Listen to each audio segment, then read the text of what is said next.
fucking throat.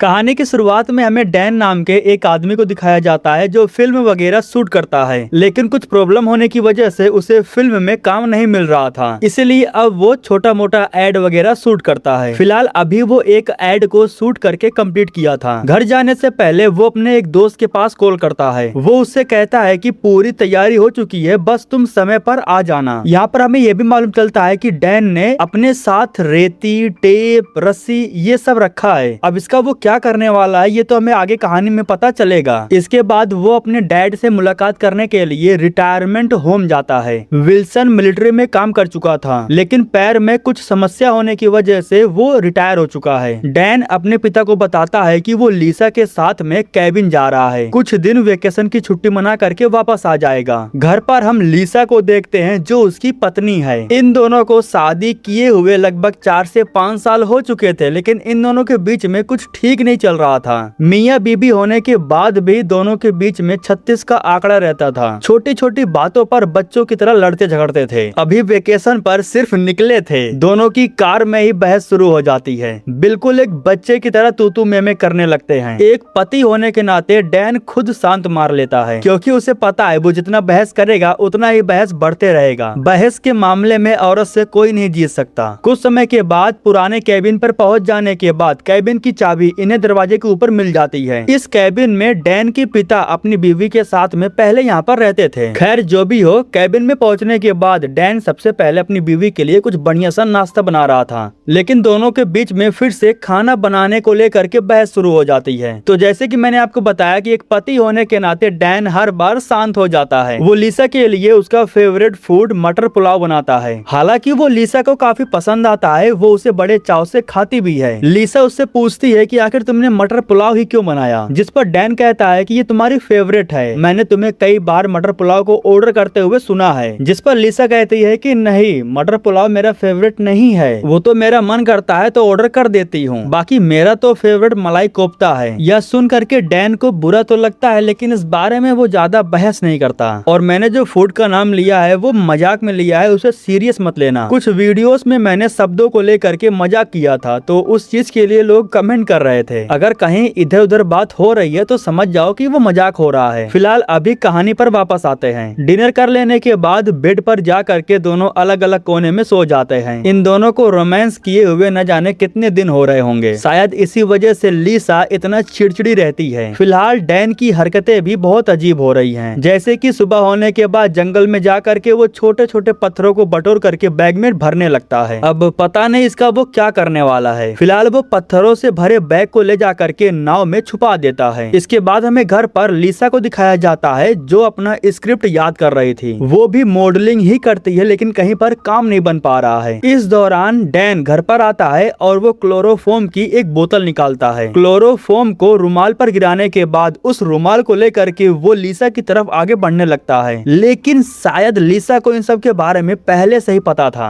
उसने अपने हाथ में ट्रेजर ले रखा था, जिससे वो डैन पर हमला कर देती है। डैन को बिजली के झटके लगते हैं और वो मौके पर ही यहीं पर बेहोश हो जाता है। कुछ समय के बाद जब उसे होश आता है तब उसे मालूम चलता है कि उसके हाथ पैर को कुर्सी से बांधा गया है। लीसा उससे पूछती है कि ये शीशी किस काम की है, जिस पर डैन झूठ बोलते हुए कहता है कि ये तो क्लीनर है, मैं तो खिड़की को साफ करने की तैयारी कर रहा था। जिस पर लीसा कहती है कि तुम मुझे बेहोश करने वाले थे। डैन कहता है कि नहीं नहीं, ऐसी कोई बात नहीं है, लेकिन यहाँ पर वो फंस जाता है, क्योंकि वो जो अपने साथ औजार लाया था ना, वो भी लीसा को मिल गया था। लीसा साफ साफ बोल देती है कि तुम मुझे मारने की तैयारी कर रहे थे, लेकिन डैन ये बात मानने को तैयार ही नहीं था। वो झूठ पे झूठ बोले जा रहा था। लीसा उसके मुंह से सच्चाई उगलवाने के लिए शॉर्ट गन निकालती है और उसे रिलोड करती है, और जब वो उसे जान से मारने की धमकी देती है तब वो सच्चाई बताने को तैयार हो जाता है। वो बताता है कि हाँ, मैं तुम्हें मारने की तैयारी कर रहा था, मैं तुम्हारी बॉडी को रेती से काट करके पानी में फेंकने वाला था, इसीलिए मैंने बैग में ढेर सारे पत्थर भी बटोर के रखे हैं ताकि तुम्हारी बॉडी पानी के ऊपर ना आ पाए। लिसा उससे ये भी पूछती है कि आखिर तुम मुझे मारना क्यों चाहते हो। डैन कहता है कि तुम्हारी वजह से मेरी जिंदगी झंड हो चुकी है, तुम्हारे साथ मैं घुट घुट कर मर रहा हूँ, इसीलिए मैं तुमसे छुटकारा पाना चाहता हूँ। तभी लिसा कहती है कि मेरे प्लान तुमसे ज्यादा बेहतर हैं। मतलब कि लिसा ने भी डैन को मारने का पूरा प्लान बना रखा है। उसने पहले से ही डैन को शॉर्ट गन से उड़ाने का सोच रखा था और वो मजाक नहीं कर रही थी, वो सच में डैन को मार करके उससे छुटकारा पाना चाहती थी। जैसे ही वो डैन को मारने वाली थी उसी समय यहाँ पर जैक आ जाता है। जैक वो बंदा है जो डैन के गार्डन में काम करता है और जैक के हाथों में बड़ा सा हथौड़ा भी था। जैसे ही डैन इशारा करता है तभी जैक लिसा पर हमला कर देता है। लिसा तुरंत जमीन पर गिर करके बेहोश हो जाती है। अब इसके बाद हमें 5 दिन पहले का सीन दिखाया जाता है। एक मेले में जैक और डैन मिले थे। डैन अपनी बीवी को मारने वाला है, ये बात उसने जैक को बताया था। वो अपनी बीवी को अकेले मार नहीं सकता था, इसलिए उसने जैक को अपने प्लान में शामिल कर लिया और जैक उसकी हेल्प करने के लिए इसलिए तैयार हो जाता है क्योंकि डैन ने उसे बता रखा था कि लिसा का $1,00,000 का इंश्योरेंस है। उसके जाने के बाद इंश्योरेंस का सारा पैसा हमें मिल जाएगा और हम आधा आधा बांट लेंगे। बस इसी वजह से जैक उसकी हेल्प कर रहा था। कुछ समय के बाद जब लिसा को होश आता है तब डैन उससे पूछता है कि तुम मुझे क्यों मारना चाहती थी, आखिर मुझे मार देने से तुम्हें क्या मिलने वाला था। तब लिसा उसे बताती है कि मैं भी तुमसे बहुत परेशान हो चुकी हूँ, तुम मुझे अपने एक भी फिल्म में काम नहीं करने देते हो और जब मैंने खुद से करना चाहा तो मुझ पर कर्जा हो गया, तुमने कहीं पर भी मेरा सपोर्ट नहीं किया। मैं तंग आ चुकी हूँ क्योंकि मुझ पर बहुत ज्यादा कर्जा हो चुका है और तुम्हें मारने के बाद मुझे तुम्हारे इंश्योरेंस के सारे पैसे मिल जाते और मुझे तुमसे छुटकारा मिल जाता, मैं आजाद हो जाती। यह सब सुन करके जैक कहता है कि वाह क्या सीन है, हमारा भी इरादा कुछ ऐसा ही है, तुम्हें मार करके हम भी तुम्हारे इंश्योरेंस का सारा पैसा लेना चाहते हैं। मुझे इंश्योरेंस के आधे पैसे मतलब कि 50,000 मिलने वाले हैं जो कि बहुत है। तभी लिसा उसे बताती है कि इंश्योरेंस के पैसे 1 लाख नहीं बल्कि 1 मिलियन है, जिसमें से मैं तुम्हें 5 लाख दे सकती हूँ, बस तुम डैन को मार दो। इतना सुनते ही जैक अपनी पार्टी बदल लेता है, वो डैन को मारने के लिए तैयार हो जाता है। वो तो अच्छा था कि समय रहते डैन उस पर हमला कर देता है। दोनों के बीच में हाथापाई होती है और गलती से शॉटगन चल जाता है। झटका लगने की वजह से दोनों दो तरफ जाकर गिरते हैं। इस दौरान लिसा भी कुर्सी से नीचे गिर गई थी, उसके हाथ पैर भी खुल चुके थे। लिसा और डैन दोनों एक साथ शॉट गन को झपट्टा मारते हैं। दोनों के हाथ में गन लग जाती है और दोनों गन को छीनने लगते हैं। तभी गलती से गन चल जाती है और बेचारा जैक मारा जाता है। गोली लगने की वजह से मौके पर ही उसकी मौत हो जाती है। बेचारे का कोई कसूर नहीं था, फिर भी मारा गया। इसके बाद लिसा को जैसे ही मौका मिलता है तो वो भागती है, लेकिन डैन गन लेकर के उसका पीछा करता है और जैसे ही उसे शूट करने वाला था तभी उसे मालूम चलता है कि गन में गोली ही नहीं है। जिसके बाद वो गन से लिसा के मुंह पर हमला करता है और वो नीचे गिर पड़ती है। नीचे एक चाकू पड़ा हुआ था जो कि लिसा को मिल जाता है। उसी चाकू से वो डैन के पैरों पर हमला कर देती है। डैन जख्मी होकर के जमीन पर गिर पड़ता है। लिसा को जैसे मौका मिलता है तो वो शॉटगन लेकर के ऊपर के कमरे में चली जाती है। जब वो गन को रिलोड कर रही थी तभी डैन आ जाता है और वो उस पर हमला कर देता है। एक बार फिर से दोनों के हाथ में गन लग जाती है और दोनों छीना छपटी करने लगते हैं। तभी गलती से फिर से गन चल जाती है और गोली जा करके किसी को लगती है। वो बेचारा जोर जोर से चिल्लाने लगता है। सोचने वाली बात तो ये थी कि आखिर ऊपर कौन है जिसे गोली लगी। फिलहाल गोली लगने की वजह से फर्श टूट जाता है और 3 लोग कमरे में आकर के गिरते हैं। सबसे पहले आप इनका नाम जान लो, पीटर, टोड, लेगरा। जैसे ये तीनों नीचे गिरते हैं तो उसी समय लिसा और डैन बेहोश हो जाते हैं। अब इसके बाद हमें 3 दिन पहले का सीन दिखाया जाता है, जहाँ पर हमें मालूम चलता है कि टोड और पीटर ये दोनों कैदी हैं और जो लेगरा है वो जेल में गार्ड का काम करती है। ऐसा हो सकता है कि उसकी हेल्प से ये दोनों जेल से भागे होंगे और वो खुद भी इनके साथ में भाग आई है। जंगल में भागते वक्त इन्हें डैन का कैबिन दिखाई देता है। इन्हें कहीं छुपने के लिए, रहने के लिए घर चाहिए था, तो ये लोग इसी कैबिन में रहने का फैसला करते हैं।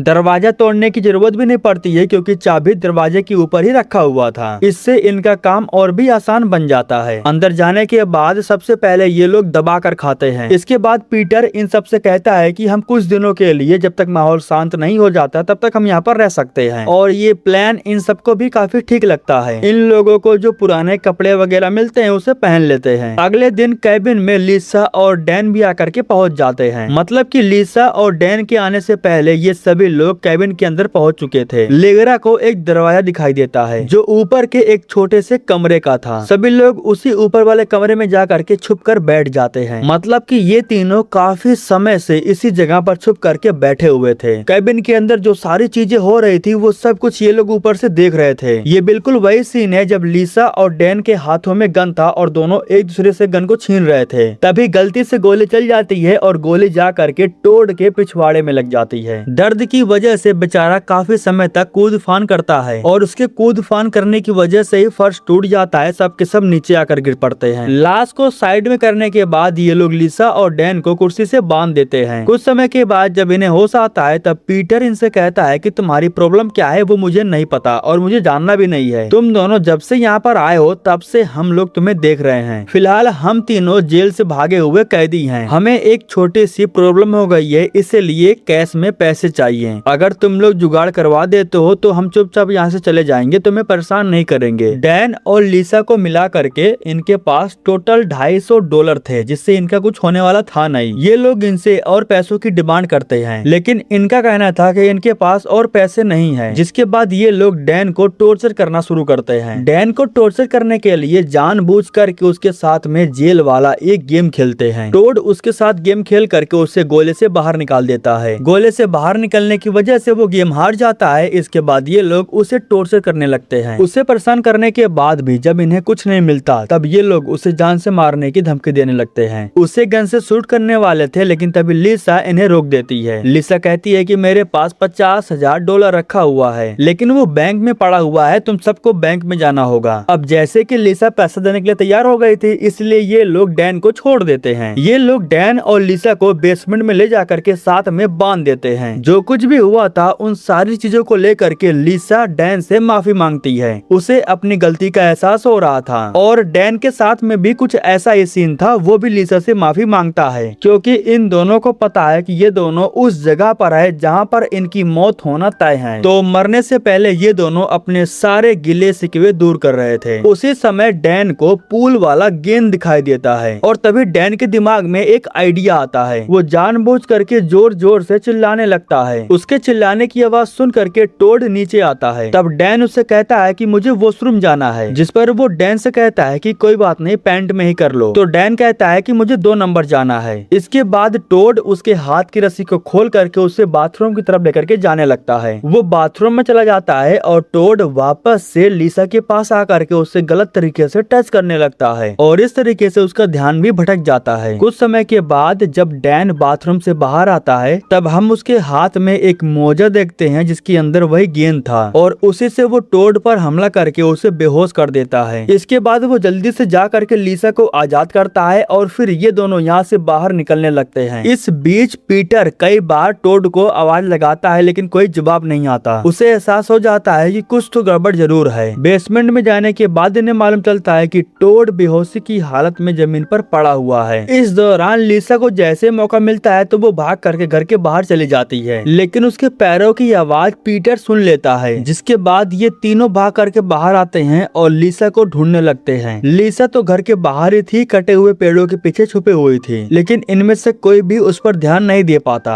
लिसा को जैसे मौका मिलता है तो वो भाग करके अपनी गाड़ी के पास जाती है, लेकिन यहाँ उसे मालूम चलता है कि वो गाड़ी की चाबी अंदर ही भूल आई है। उसे चाबी तो मिल जाती है, लेकिन तभी यहाँ पर गन लेकर के टोड आ जाता है। इसके बाद वो लिसा के हाथ से चाबी को ले लेता है। वो लिसा को गन से शूट करने की तैयारी कर रहा था। तभी लिसा उससे माफी मांगने लगती है और वो उसे बताती है कि वो प्रेग्नेंट है और इससे भी दुख की बात ये है कि ये बच्चा डैन का नहीं है। इस दौरान डैन भी यहाँ पर आकर के पहुँच जाता है और वो लिसा की सारी बातें सुन लेता है। लिसा उससे कहती है कि तुम बेवजह एक छोटी सी बच्ची को नहीं मार सकते, जिस पर टोड कहता है कि ठीक है, मैं तुम्हारे पेट में गोली नहीं मारूंगा, मैं तुम्हारे सर में गोली मारूंगा। इतना कहने के बाद वो उसे गोली मारने वाला था, लेकिन तभी यहीं पर डैन आ जाता है जो पीछे से उस पर हमला कर देता है, जिसके बाद इन दोनों के बीच में फाइट शुरू हो जाती है। मौके का फायदा उठा करके लिसा टोड पर हमला करती है और उसके कान को नोच लेती है, लेकिन तभी टोड को मौका मिलता है और वो लिसा को अपने पैरों से मार करके दूर फेंक देता है। इसके बाद वो वापस से डैन के साथ में फाइट करने लगता है और उसे जख्मी कर देता है। डैन को जख्मी करने के बाद वो वापस से लिसा पर हमला करता है और उसे बहुत ही बुरी तरीके से मारने लगता है। इस दौरान लिसा को एक लिक्विड मिल जाता है जिससे वो टोड के मुंह पर फेंक देती है, जिससे टोड को कुछ दिखाई नहीं देता। इसका फायदा उठा करके लिसा उसके सर पर बड़ा सा कांच की बोतल फोड़ देती है और उसके सर को कांच के टुकड़ों पर रगड़ देती है। इससे परेशान होकर के टोड लिसा को उठाता है और उसे ले जाकर के एक मेज पर पटक देता है। इसके बाद वो एक वायर की मदद से लिसा के गले को कसने लगता है, जिसकी वजह से लिसा को काफी तकलीफ होने लगती है। वो तो शुक्र था कि उसी समय डैन को होश आ जाता है। उसे जैसे ही होश आता है तो वो जल्दी से लिसा को बचाने के लिए जाता है। इसके बाद डैन और टोड इन दोनों के बीच में फिर से फाइट शुरू हो जाती है। टोड को मौका मिलता है और वो डैन के गले को दबाने लगता है। टोड को रोकने के लिए लिसा उस पर चाकू से हमला करती है, लेकिन चाकुओं का उस पर कोई असर ही नहीं होता। इसके बाद लिसा जा करके ढेर सारा चाकू लेकर के आती है और एक के बाद एक लगातार उसके पीठ पर हमला करती है। लगभग 4 से 5 चाकू मारने के बाद लास्ट वाला कुछ असर करता है। वो घूमकर लिसा पर हमला करने वाला था, लेकिन तभी पीछे से डैन उस पर हमला कर देता है, जिसकी वजह से टोड जख्मी होकर के जमीन पर गिर पड़ता है। इसके बाद लिसा और डैन जल्दी से भाग करके ऊपर के कमरे में चले जाते हैं, क्योंकि पीटर और लेग्रा ये दोनों वापस से घर के अंदर आ गए थे। लिसा और डैन ये दोनों ऊपर के कमरे में जा करके एक छोटे से कबर्ड में छुप जाते हैं। दोनों ऊपर छुपे हुए थे और नीचे के साइड में पीटर और लेग्रा हथियार लेकर के इन दोनों को ढूंढ रहे थे। यहाँ डैन को थोड़ी देर के लिए मौका मिलता है। वो लिसा से कहता है कि मैंने तुम्हारी सारी बातें सुन ली, मुझे पता चल गया है कि तुम प्रेग्नेंट हो और ये बच्चा मेरा नहीं है। मुझे इससे कोई प्रॉब्लम नहीं है, मैं फिर भी तुम्हें बचाना चाहता हूँ। मैं तुम्हें यहाँ से जिंदा बाहर निकाल कर ही रहूंगा। तभी लिसा उसे बताती है कि नहीं, ऐसा कुछ भी नहीं है, मैंने उससे झूठ बोला, मैं तो बस उसका ध्यान खींच रही थी। यह जान करके डैन थोड़ा खुश होता है। उसी समय गन लेकर के कमरे में पीटर आ जाता है और वो ठीक कबर्ड के सामने खड़ा था। जैसे ही वो फायरिंग करने वाला था तभी डैन बाहर निकल करके उस पर हमला कर देता है। पीटर जमीन पर गिर पड़ता है। इस चीज का फायदा उठा करके